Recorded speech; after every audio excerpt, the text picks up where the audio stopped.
On June 23rd, 2022, Canon introduced two APS-C cameras into their R mount, the Canon R7 and the Canon R10. Now, unfortunately, they only introduced two lenses at the time, and those were kit lenses, zoom lenses with variable apertures that were not very fast apertures. The 18 to 45, 4.5 to 6.3, and the 18 to 150, 3.5 to 6.3. And here we are in March of 2025, and they have still only released two more lenses, which you could argue are basically kit lenses as well. The 55 to 210 f5 to 7.1 and the 10 to 18 f 4.5 to 6.3. So obviously that is not a great lens selection. So when people went out and bought a very nice camera like an R7 or an R10, they found that they either had to buy an adapter and try to adapt EF glass or use larger full frame glass that is often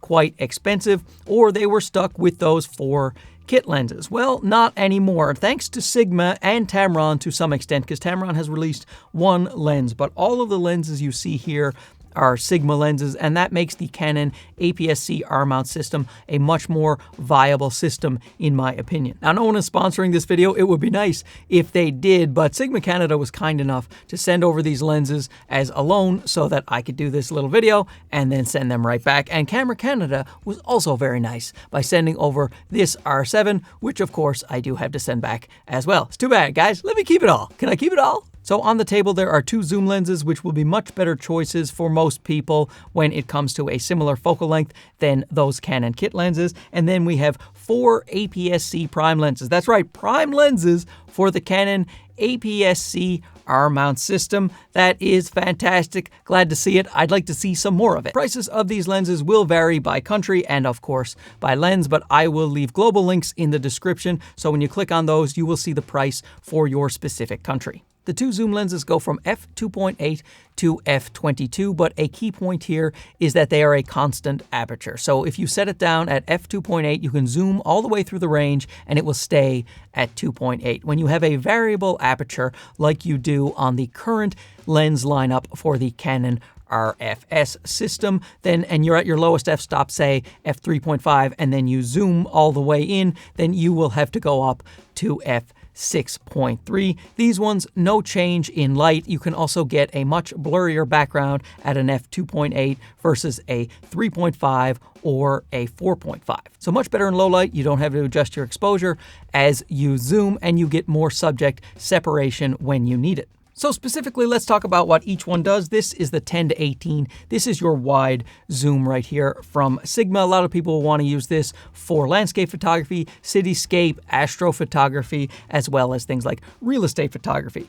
And in video, a lot of people want to use this for a more wide angle look. If you want to do handheld footage, vlogging, let's say, on the Canon R7, then you are going to want to use a lens like this, because 10 millimeters, if you look at it in terms of full frame field of view, 1.6 times is the crop on an APS-C on Canon relative to full frame. So you times that by 10, then that gets you 16 millimeter full frame field of view. So when you're hand holding and you want to turn on stabilization, then this is the way to go. And you're going to want probably the electronic stabilization in the Canon R7. While it does have a very good IBIS system, it's so good sometimes it's its own enemy in that the corners will wave and wobble at you a little bit when you have a wide angle lens. But you turn on that electronic enhanced stabilization, you have very smooth footage and it takes away those wobbly corners. So I definitely would use this at 10 millimeters while I am walking around vlogging my gorgeous face. And of course you can use this in the studio as well. I'm actually using a 15 millimeter right now on my Sony FX30, so you can get a similar field of view with this thing, obviously. However, this will be a 2.8. I'm currently using an f2, so you'll give up a little bit of light compared to some prime lenses, but we have those on the docket, and we'll talk about those too. Now, I've reviewed this lens in depth along with all of the other Sigma lenses for other camera systems, so I will leave those in the description below so you can check out the full reviews. Now, another lens I reviewed that is available for for the Canon RFS system, and that is the Tamron 11-20 f2.8. So a similar lens to this one. I personally prefer the Sigma lens a little bit over the Tamron, but that Tamron is also a great lens, and if you find that at a good price, I wouldn't hesitate to get that, certainly over the Canon 10-18 f4.5 to 6.3. There's a huge difference between f4.5 and f2.8. So definitely pick up the Tamron or this Sigma if you want to do some of that wide angle photography on your Canon APS-C. Next up, we have arguably the most popular lens in the world right now. This Sigma 18-50 is a huge seller for all of the mounts it is available for, with very good reason. It is an excellent lens, and if you are buying a Canon APS-C camera, if it's in the budget, I would skip the kit lens, the 18-45, and I would pick up this. Excellent build quality. It is small and light, sharp as a tack. You get that constant f2.8, and it can also double as a macro photography lens because you can get so close to your subject with this lens that you can do some macro photography with it. It is a fantastic lens, and there's a reason everybody raves about it. Prime lens time, the 16mm f1.4. This is almost everybody's first great studio lens, depending on your camera mount system, of course, but you get a 16mm, which is plenty wide for a talking head. Like I said, I am using a 15 on a Sony. This, since it's a 1.6, gets you about a 25-26mm field of view, full frame equivalent, and a lot of people love that for talking heads, for interviews, for documentaries. And to have a 1.4, you can use this in really low light situations. It autofocuses absolutely fantastically, and you get a nice blurry background if you wanted some good separation. It's the first time when I was using the Sigma 16mm on my older Sony cameras, it was the first time I felt like, hey, look at that. It looks like a real video because I was able to blur out the background in my tiny little room, give myself that little bit of separation, and that was really great. So to this day, since the beginning of the channel, the 16mm from Sigma is the lens that I have recommended most compared to any other lens from any other brand. Like all of the primes I will be mentioning, it is dead simple. It just has a smooth turning focus ring, no buttons, no switches, just made of metal, hard plastic, and rubber. They keep it simple, but provide amazing optical quality. Next up, we have the newest lens of all of the ones I will be mentioning. This is the Sigma 23mm f1.4. So for people, there is a 30 coming up. So some people thought the 30 was too tight and the 16 was too wide. So they wanted something for many years in between those focal lengths. So Sigma came out with a 23mm f1.4. So if you're looking for a slightly tighter shot, somewhere closer to the film 35mm look, you have about a 37mm here when it comes to this lens and you do the 1.6 times conversion. So for people who, like my camera is right here, so it is just about 3 feet in front of me, and that's what a 16mm would be good for. But let's say you wanted to back up your camera a little bit, you wanted to get more of the action away from the camera itself,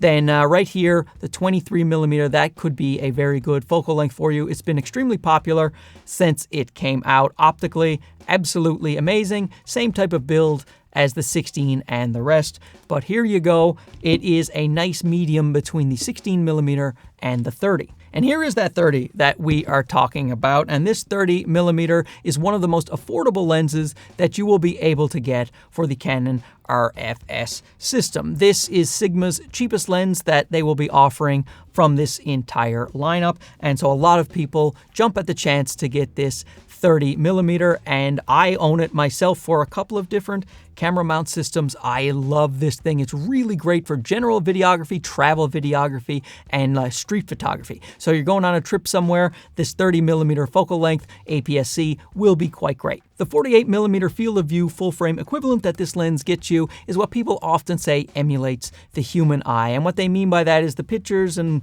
video you take with this lens will look true to life. The way you saw it is the way this lens will see it on your APS-C camera. So a very popular focal length and quite affordable. And now we have the lens that I consider the biggest wow factor for the Canon APS-C R-mount system, and that will be the Sigma 56mm f1.4. Now this is what people traditionally call a portrait lens. So head and shoulder shots, you're taking photos at a wedding, at a graduation, or your family and friends. You want that really nice blurry background with subject separation, but yet a really sharp lens that nails the eye every time. This is the lens for you. There is no doubt, there is nothing in the Canon R-mount system that comes close to the portraits you will take with this lens. It is one of the best regarded portrait lenses in the history of lenses, and this will not disappoint you. So if you're someone who wants to take those head and shoulder shots of people with that lovely background separation, the Sigma 56 1.4 is 100% a lens you should buy. So I am very relieved that Canon has allowed Sigma to come in and make these lenses. We have one from Tamron. Hopefully they will allow Tamron and other third-party manufacturers to make many more lenses. There's a lot of great companies out there doing really great things at budget prices. Hopefully Canon will allow more of this to happen. But this is certainly a good start, and I am glad to have these lenses in the Canon lineup. It certainly makes this system one that is much easier to recommend at this point. So great job, Sigma. Good job, Canon, allowing Sigma to come on in. Now, let me know down below if you would be interested in the Canon system and these lenses. Is it too late for you? Have you moved on to another system? Are you looking to buy your first camera? Let us know down below. We'll have a nice little discussion about it. Hey, thanks for watching this. We'll talk to you again soon. Okay, bye-bye.